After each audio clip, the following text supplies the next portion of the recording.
మంగళవారం సిపిఎం కేంద్ర కమిటీ పిలుపు మేరకు నల్గొండ పట్టణంలో కేరళ వయనాడు బాధితుల సహాయార్థం విరాళాల సేకరణ చేయడం జరిగింది. ఈ సందర్భంగా సిపిఎం జిల్లా కార్యదర్శి వర్గ సభ్యులు సయ్యద్ హషం, పట్టణ కార్యదర్శి ఎండి సలీంలు మాట్లాడారు.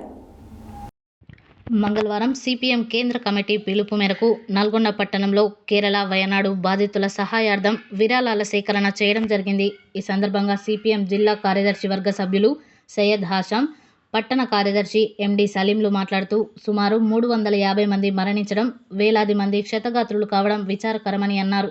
క్షతగాత్రులను రక్షించడానికి రాష్ట్ర ప్రభుత్వం, కేంద్ర బలగాలు కృషి చేస్తున్నాయని అన్నారు.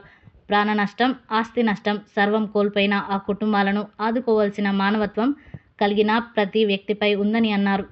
నల్గొండ పట్టణంలో అనేక మంది మానవత్వంతో విరాళాలు అందించిన వారందరికీ సిపిఎం పార్టీ తరఫున ధన్యవాదాలు తెలిపారు.